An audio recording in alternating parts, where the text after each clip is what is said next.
Nós vamos continuar então essa visão que nós temos tido da nossa declaração doutrinária. Ao longo dos anos, eu tenho visto batistas que não são batistas, dentro de igrejas batistas, se dizendo batistas, mas que adotam para si crenças e práticas que não são batistas. Entende o que estou querendo dizer? Eu não tenho nada contra as outras denominações. Muito pelo contrário, acho que até elas são necessárias. Mas se você é batista, e quando você diz, eu quero ser membro de uma igreja batista, você está subscrevendo a declaração doutrinária dessa igreja.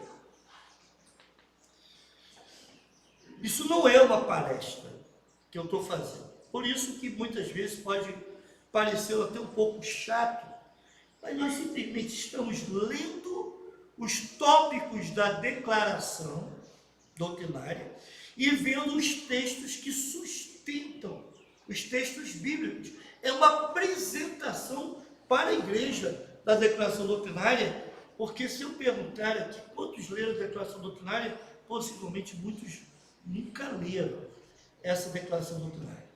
Em algum momento eu vou fazer um estudo sobre o pacto das igrejas batistas, porque você também, quando entra numa igreja batista, você está dizendo o seguinte: olha, eu assumo esse pacto, eu tenho um compromisso agora com a igreja batista e tudo aquilo, e eu estou conscientemente assumindo esse compromisso. Mas parece que o tempo nos torna, eu ia falar uma expressão, mas não vou usar ela não, mas nos torna esquecidos. E a gente esquece rápido, né, do compromisso que nós assumimos, e daqui a pouco não paramos de contribuir para o sustento da igreja. Daqui a pouco paramos de participar dos cultos da igreja, e aparece um encontro de família, e aparece uma festa, e aparece um passeio, e aparece um negócio, aparece o outro. Eu estou cansado. Mas espera aí, você não assumiu um compromisso? Alguém aqui é enganado? Ou foi enganado? Ah, você vem para a igreja que vai ser só festa, e você só vai vir quando você quiser. É isso? É isso mesmo que você assumiu, não é?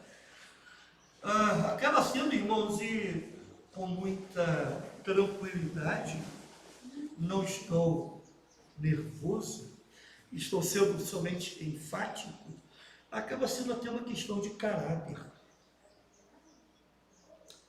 Como assim, pastor? Simples. Se você assume um compromisso, você tem que cumprir. Concorda? Às vezes você compra um produto e você assume o compromisso de pagar naquelas casas nordestinas. Aí você compra em 24 vezes. De repente, no terceiro mês, aquele produto quebra, não tem mais solução.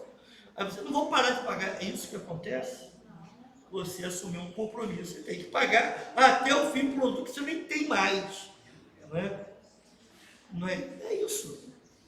Irmãos, mais ou menos, eu quero dizer o seguinte: quando nós conhecemos o que diz a declaração doutrinária, você tem a seguinte decisão a ser tomada: ou eu permaneço numa igreja batista, e realmente batista, porque também existem muitas igrejas hoje que só têm o título, mas deixaram de ser batistas há muito tempo, ou então eu vou procurar uma igreja que não é batista, e vou ser bênção lá, e vai ser bênção, e vai se adequar.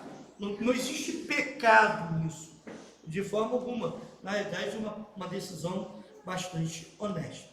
Fazendo esse preâmbulo já longo, não é?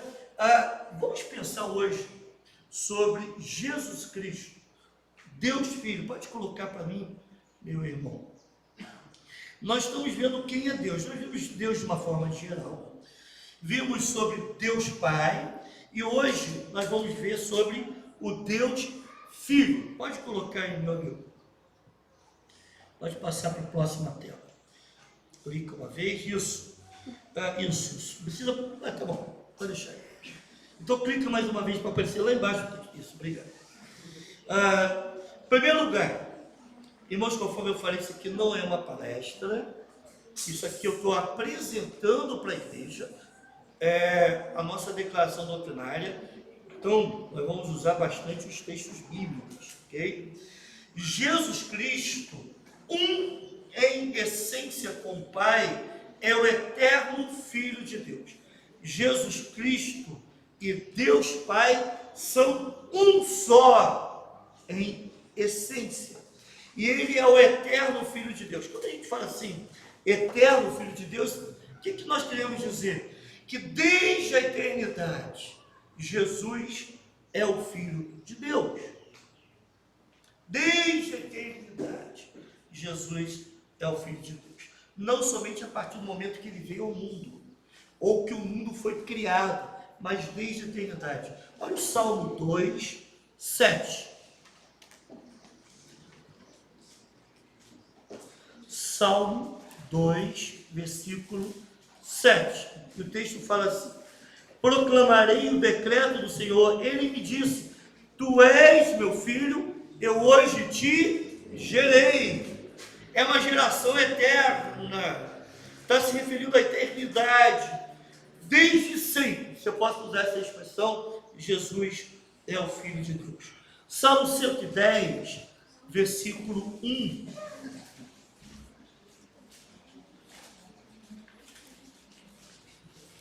Salmo 110, versículo 1 diz assim: disse o Senhor ao meu Senhor: assenta-te à minha direita, até que eu ponha os teus inimigos debaixo dos teus pés. Davi está falando, olha, disse o meu Senhor, ou disse o Senhor ao meu Senhor. Percebe isso? Ele está falando de um Senhor e de um outro Senhor. Aqui está se referindo, o Senhor é o Filho, e o meu Senhor é o Filho, e o Senhor que está falando ao meu Senhor é o Pai. Ou seja, já existia nas escrituras antigas, né, no Antigo Testamento, referências a Jesus como Filho. Mateus 3,17. Nós vamos ver somente os textos sublinhados, tá aí? Mateus 3,17, preciso nem ler o texto. Este é o meu filho amado, em quem me compraste. Quem disse isso, irmãos? Deus. Vamos lá então para Mateus 8, 29. Mateus capítulo 8, versículo 29. O texto fala assim: tendo ele chegado a outra margem, à terra dos Gadarenos, vieram-lhe ao encontro 2 endemoniados, saindo dentre os sepulcros, e a tal ponto furiosos, que, aliás, esse é o 28, né? Que ninguém podia passar por aquele caminho. Versículo 29. E eles que gritaram: que temos nós contigo, ó Filho de Deus? Os próprios demônios. Irmãos, você não vai crer nessa palavra, porque foram os demônios que disseram. Entendam? Você vai crer nessa palavra, porque está escrito na Bíblia. Os próprios demônios reconhecem que Deus é Filho, que Jesus é o Filho de Deus. Estão entendendo?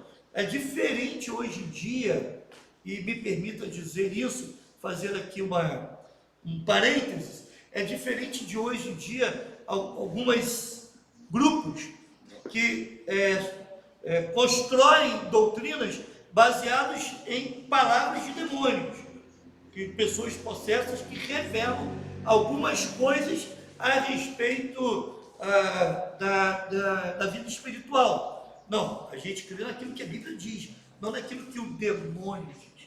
Percebe? Então eles estão aqui reconhecendo que Jesus é o Filho de Deus. Marcos 1:1. Marcos capítulo 1, versículo 1. Princípio do Evangelho de Jesus Cristo, Filho de Deus. Então isso é muito claro. Essa menção de quem é Jesus, é o eterno Filho de Deus, um texto que o irmão tem que guardar esse texto e decorar, se for possível, João capítulo 1, versículos 1 e 2. No princípio era o Verbo, e o Verbo estava com Deus, e o Verbo era Deus. Ele estava no princípio com Deus, e o Verbo era Deus. Ele estava com Deus, mas ao mesmo tempo ele era Deus, porque um só em essência. João 11, 27. Sim, Senhor, respondeu ela, eu tenho crido que tu és o Cristo, o Filho de Deus que havia de vir ao mundo. E essa mulher, então, está declarando, naquele momento da ressurreição de Lázaro, que Jesus é o Cristo, aquele que havia de vir ao mundo. João 14, 7 a 11. 14, 7 a 11. O texto fala assim: se vós me tivesses conhecido, conheceríeis também a meu Pai. Desde agora o conheceis e o tendes visto. Replicou-lhe Filipe: Senhor, mostra-nos o Pai. E isso basta, que é uma oração interessante, mas ele é repreendido por Jesus, não é? Disse-lhe Jesus: Filipe, há tanto tempo estou convosco e não me tendes conhecido? Quem me vê a mim, vê o Pai. Como dizes tu, mostra-nos o Pai? Não crês que eu estou no Pai e que o Pai está em mim? As palavras que eu vos digo, não as digo por mim mesmo, mas o Pai que permanece em mim faz as suas obras. Crede-me que eu estou no Pai e o Pai em mim. Crede ao menos por causa das mesmas obras. Cristo e o Pai. Cristo identifica Deus como Pai, mas ao mesmo tempo diz que Ele e o Pai são um só. Agora, uma outra cláusula, né? Doutrina que nós acreditamos sobre Cristo, que está na nossa declaração doutrinária. Nele, por Ele e para Ele foram criadas todas as coisas. Vamos lá para João, capítulo 1, versículo 3. Todas as coisas foram feitas por intermédio dele, e sem ele, nada do que foi feito se fez. Todas as coisas foram feitas por intermédio dele. Jesus estava na criação. Jesus foi o Verbo, a palavra de Deus. Quando Deus disse assim: haja luz, haja firmamento, haja, essa palavra ativa de Deus na criação é o próprio Cristo ali se manifestando. Colossenses capítulo 1, versículos 16 e 17. Colossenses 1, 16 e 17. O texto então vai nos dizer o seguinte: pois nele quem, irmãos? Cristo.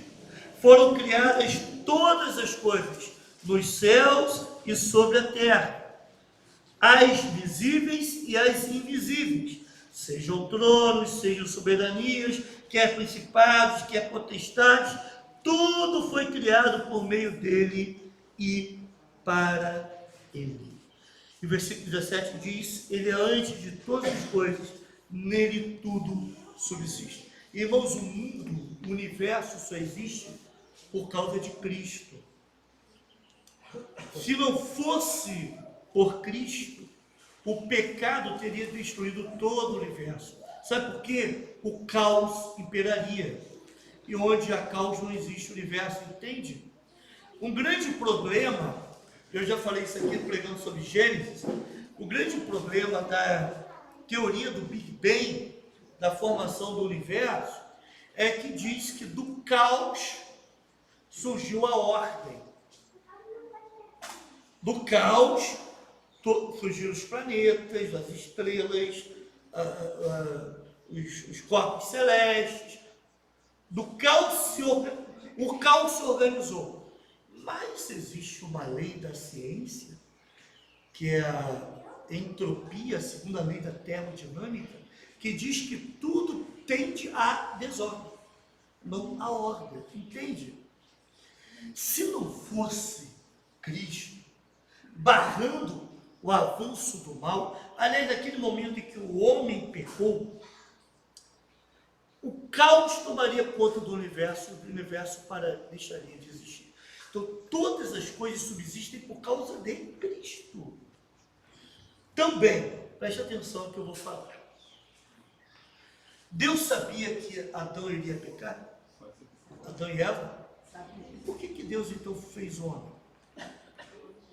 Porque antes da eternidade, antes da criação de todas as coisas, o Cordeiro de Deus já estava separado para vir ao mundo e morrer pelos homens.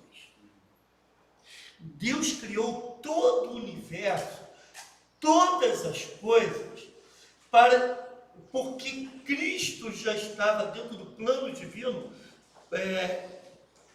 escolhido ou delegado para vir a esse mundo e pela sua morte na cruz, impedir o avanço do mal. Ele que pisa a cabeça da serpente. Sim, irmãos, entendem isso? Muito bem. A terceira cláusula da nossa declaração doutrinária: na plenitude dos tempos, ele se fez carne na pessoa real e histórica de Jesus Cristo, gerada pelo Espírito Santo e nascido da Virgem Maria, sendo em sua pessoa verdadeiro Deus e verdadeiro homem. A gente lê essas coisas com uma tranquilidade, só que isso gerou uma discussão ao longo da história da igreja. Como assim Deus se encarnou? Você consegue conceber isso? Deus se fazer em forma de homem, nascido de uma virgem. Como é que uma virgem pode engravidar? Como é que isso aconteceu no final das contas? E outra coisa, mesmo encarnado, ele era verdadeiro Deus e verdadeiro homem. Ele não deixou de ser Deus. Irmãos, isso não é fantástico? É melhor do que o programa da Globo. Isso é maravilhoso. Isso gerou uma discussão ao longo dos séculos, até nós chegarmos a esse ponto e declararmos isso. Lucas capítulo 1, versículo 35, diz o texto bíblico. Lucas 1, 35. Respondeu-lhe o anjo falando com Maria: descerá sobre ti o Espírito Santo, e o poder do Altíssimo te envolverá com a sua sombra. Por isso também o ente santo que há de nascer será chamado Filho de Deus. Por isso que nós entendemos que Jesus foi gerado pelo Espírito Santo. Maria teve outros filhos? Sim, ela não continuou virgem. Mas até aquele momento em que Jesus foi gerado, até o nascimento de Cristo, ela não conheceu o homem. Ok? Gálatas capítulo 4, versículos 4 e 5. Gálatas 4, versículos 4 e 5. O texto fala assim: vindo, porém, a plenitude do tempo, ou seja, no tempo certo, o tempo adequado, Deus enviou o seu Filho, nascido de mulher, nascido sob a lei, para resgatar os que estavam sob a lei, a fim de que recebêssemos a adoção de filho. Jesus nasceu de uma mulher, mas ele foi gerado pelo Espírito Santo. Pastor, como é que isso pode? Sim, isso é ação sobrenatural de Deus. É um ato milagroso, né? Por isso que o que nós queremos está baseado na nossa fé, não naquilo que a gente, de fato, pode discernir com a razão humana. Seguindo um pouquinho mais, nós não vamos conseguir ver todos esses tópicos hoje. Jesus é a imagem expressa do seu Pai, a revelação suprema de Deus ao homem. Vamos lá para João capítulo 14, versículos 7 a 9. João 14, versículos 7 a 9. Nós já lemos esse texto. Jesus disse: se vós tivesses me conhecido, conhecereis também meu Pai, desde agora conheceis e o tendes visto. Replicou-lhe Filipe: Senhor, mostra-nos o Pai, isso nos basta. E Jesus disse: Filipe, há tanto tempo estou convosco e não me tens conhecido? Quem me vê a mim, vê o Pai. Ele é a expressão perfeita de Deus para os homens. Mateus capítulo 11, versículo 27. Mateus 11, 27. É um exercício de folhear a Bíblia, né? Aliás, é um som maravilhoso ouvir as páginas, né? Eu acho que a gente tem que baixar um aplicativo que, quando você lê a Bíblia, vai ter um som de páginas passando, né? Mas é um som diferente. 11, 27. Mateus 11, aqui.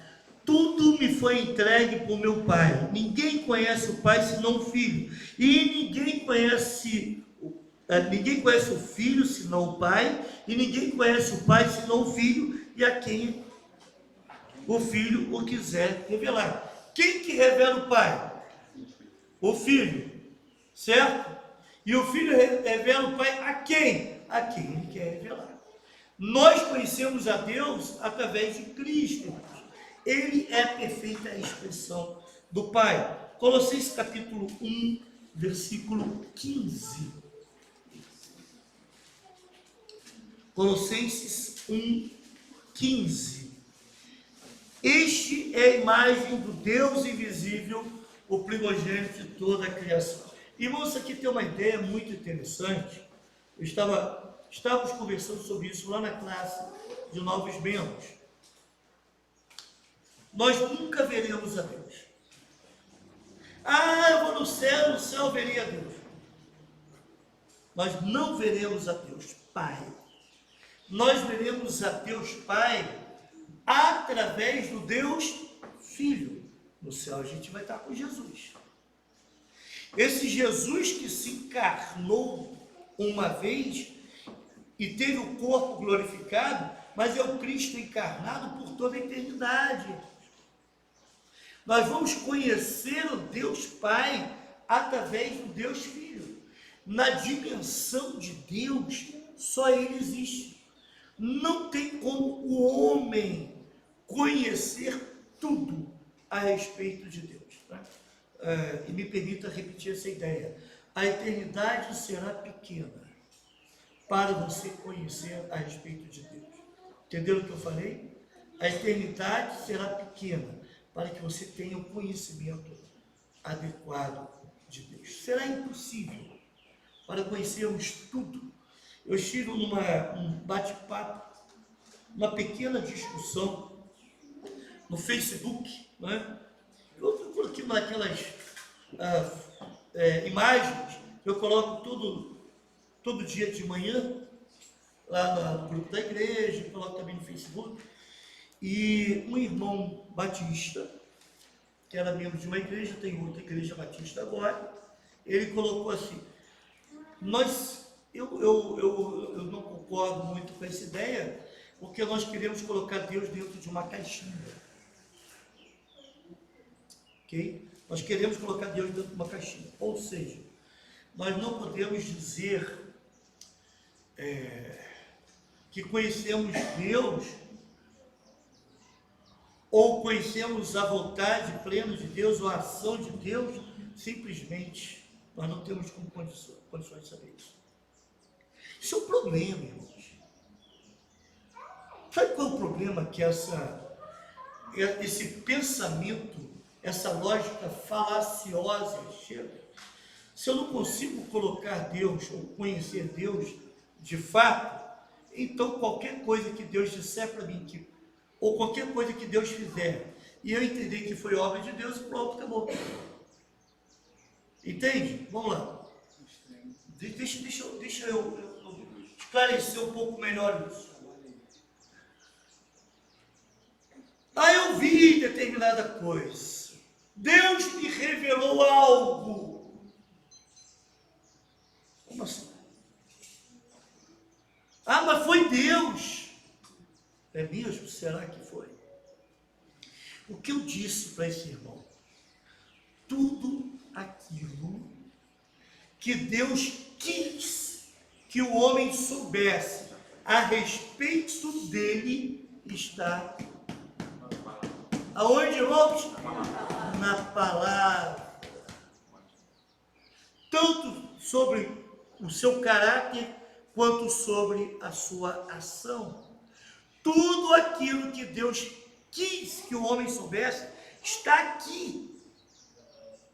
Então, se alguém fala alguma coisa a respeito de, mas Deus pode. Mas se não está de acordo com a palavra, e a palavra ela é suficiente e completa, a revelação é completa, esse tipo de coisa está contrária àquilo que Deus está dizendo na sua palavra. Então não é Deus, gente. Não é Deus. Entenda isso, bote isso na sua cabeça. Não é Deus. Por isso que o crente, ele precisa gastar tempo com isso. O problema nosso é que a gente lê um versículo e acha que ao ler um versículo a gente está estudando a palavra. Não estamos. Estudar a palavra é procurar entender o que Deus quer de fato dizer com aquilo que está sendo escrito ali, com aquilo que eu estou lendo. Estou entendendo, irmãos? Vou citar um exemplo aqui que eu acho que já citei, e citei lá dentro. Onde você colocar a planta dos seus pés, vai ser sua posse, você vai possuir. Não é isso? É até um cântico que fala sobre isso. Você já conhece esse texto? Acho que é Josué, capítulo 1. Vocês conhecem esse texto, sim? Então a pessoa leu aquele versículo e vai dizer, botei o pé, eu. Não é? Vai chegar numa casa, é emprestada. Eu vou falar aqui que eu estou ensinando. Você vai lá e empresta a casa lá para o camarada com necessidade. E o camarada, não, botei o pé, agora é minha, essa casa. Mas está emprestada. Que cara mau caráter. Mas é isso que a Bíblia diz? É isso que de fato esse texto quer dizer? Porque é muito cômodo. Eu leio um versículo, já sei sobre Deus, não sabe nada, meu irmão. O que o texto quer dizer na realidade? A quem que ele está sendo dirigido? Aquele povo que estava prestes a entrar na terra prometida, Canaã, que iria lutar contra aquelas nações. Deus está dizendo, olha, não se preocupem, eu darei para vocês essas nações. Mas para aquele povo, naquela circunstância, naquele momento. Então agora eu vou, onde eu botar a planta, então eu vou ter meu emprego, eu vou ter meu carro, cara, para com isso, não é isso que a Bíblia está dizendo. Entende? Bom, pastor, como é que você chega a essa conclusão simples? Você lê o texto bíblico e procura entender, você lê o capítulo, você compara aquele texto com o capítulo que ele está, você compara o texto com o livro, você compara o texto com toda a Bíblia. Aí você vai chegar a uma compreensão do que realmente Deus quis dizer. Estou entendendo, irmãos, onde eu quero chegar? Por que eu estou falando sobre isso? Jesus é a revelação suprema de Deus ao homem. Mas você precisa conhecer esse Cristo. E conhecer esse Cristo precisa de esforço, de dedicação, de empenho. É você estudar a palavra do Senhor. Não en passant. Sabe o que você faz? O Senhor vai questionar, não faltará. Pronto, já li. Não, o crente tem que ruminar, tem que meditar na palavra, tem que se aprofundar na palavra. Estão entendendo, irmãos? Eu não vou pedir amém, não, porque eu fico preocupado de não ser. Amém. Entende? Meu querido irmão, não diga que não tem tempo. Meu querido irmão, não diga que você não consegue. Consegue. Com a ajuda de Deus e do Espírito Santo. Consegue sim. Mas uma terceira coisa. Meu querido irmão, não seja preguiçoso. Porque preguiça é pecado. Estava falando ontem sobre prazer. Irmãos, nós temos essa tirania sobre nós, que é a tirania do prazer. E nem sempre estudar a palavra é algo que te traz extremo prazer. Mas fazer uma endoscopia também, espero que ninguém... Eu amo fazer endoscopia. Eu amo fazer colonoscopia, espero que ninguém... É algo que não te dá prazer, mas é tremendamente necessário. Nem tudo o que é necessário está associado ao prazer, entende? E às vezes a gente quer sentir prazer o tempo todo. Eu oro e quando eu tenho oração, fica uma paz no meu coração. Cara, eu queria tanto sentir isso. Às vezes vem, mas nem sempre. Eu estou falando alguma coisa estranha. Às vezes simplesmente eu só tenho que crer. Eu não estou sentindo, mas eu creio. Percebe? Olha, está na sua palavra. Eu preciso orar, eu estou orando por isso. Senhor, me ajude, Senhor, me ajude, Senhor, me ajude. Eu preciso disso, eu preciso vencer isso. E a coisa não vem, eu estou lutando, mas Senhor, eu continuo lutando em oração. Mas nem sempre isso é acompanhado de prazer. Irmãos, a gente precisa fazer aquilo que precisa ser feito. Deixa eu repetir. Nós precisamos fazer aquilo que precisa ser feito. E nem sempre isso vai causar prazer. Estudar até tarde para uma prova é chato. Estudar é chato. Quem disse que estudar é algo bom? Você sentar numa cadeira lá, sala de aula, ficar, sei lá, 5 horas. É chato, mas é necessário. Entende? Eu vou parar por aqui. E a gente vai continuar com esse estudo dessa parte da declaração doutrinária, sobre Deus Filho, um pouco no próximo domingo, se Deus assim nos permitir. Amém? Vamos orar? Deus, muito obrigado, Senhor, porque tivemos essa manhã de estudo, de compreensão da Tua Palavra. Obrigado porque Tu nos ajudas até mesmo quando não buscamos tanto a Ti quanto deveríamos buscar. Obrigado porque Tu não colocas, Tu não imputas sobre nós esse pecado, o pecado da preguiça, da negligência em termos de um estudo bíblico mais apurado. E mesmo assim Tu nos reveste de graça e de misericórdia e tem cuidado de nós. Obrigado por isso. Mas ajuda-nos, ó Pai, a aprendermos cada vez mais quem Tu és, através de Jesus Cristo, da expressão perfeita de Ti, que é Jesus. Se nós oramos em nome de Jesus. Amém.